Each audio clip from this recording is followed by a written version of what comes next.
Okay, so after 1 hour, here's what we have. The dough will be just a little bit tacky still, but it won't be nearly as sticky as it was before.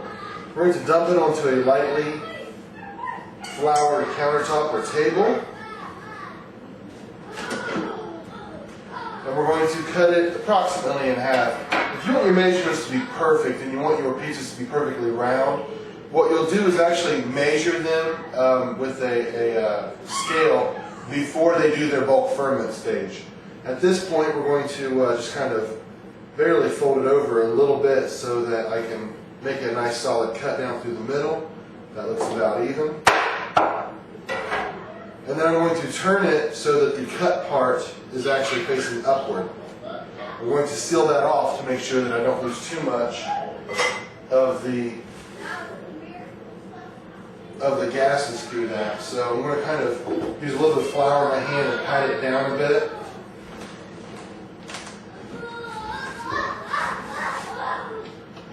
And then I'm going to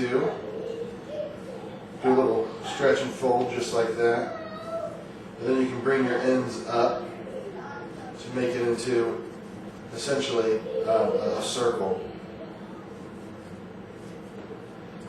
I'm barely handling this dough. It's an 80% hydration dough, but it's still very soft, very easy to overwork.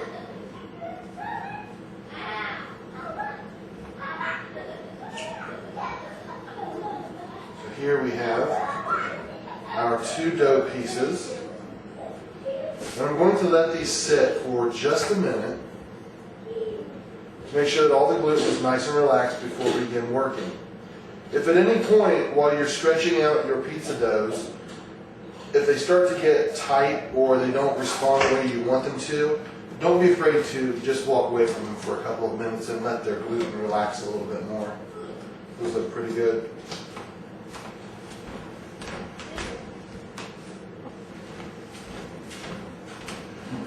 So here I have some parchment paper and a pizza peel set up. And when I shape these, I'm actually going to put them onto a parchment paper. It makes them much easier to load into an oven. You can do this without parchment paper, but you would need something like a semolina flour or maybe some cornmeal or something like that in order to move these off your pizza peel. Most of what we're going to do here isn't actually going to be pulling on the dough. We're going to let the dough do the majority of the work itself. It's nice and heavy, so as we pick it up, it'll start to stretch itself with gravity. The first thing you want to do is cup your hands and kind of put them down on the dough and wiggle it around. A little flour there.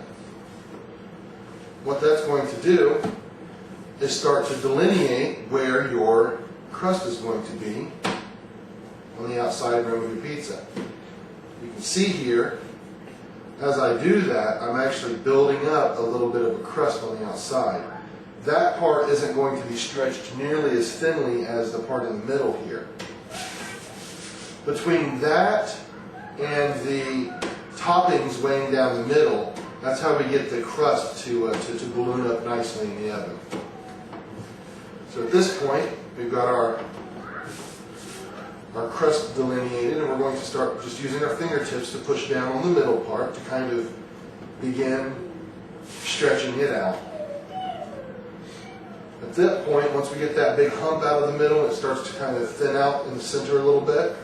We're going to pick it up. Keep your fingers below that rim where you're going to have your crust. That way your crust doesn't stretch with the rest of it. And all I'm doing is picking it up and moving it in a circle. And as I do, the weight of the dough is stretching it. Make sure you're keeping enough flour on there that it doesn't stick to you as well. So I've stretched it out a little bit here. We're at about 4 inches, maybe 5 inches, and we're actually going to stretch it out to about 12.5 or 13 inches. So you can continue doing just that, and it'll keep stretching. Start working your fingers a bit more in toward the middle and stretching that out as well. The other option you have is to pick the whole thing up and put your fist inside it and just give it a shake. Again, I'm not pulling or stretching on it, I'm just kind of letting the dough stretch itself. Just like this.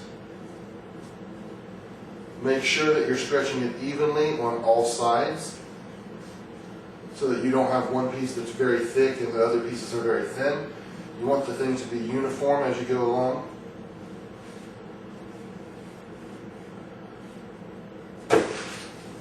So now we're probably at about 6.5 to 7 inches. Again, nowhere near where we're going to end, but I need to put a little bit more flour down on my surface here. So I'm going to do that and then continue stretching.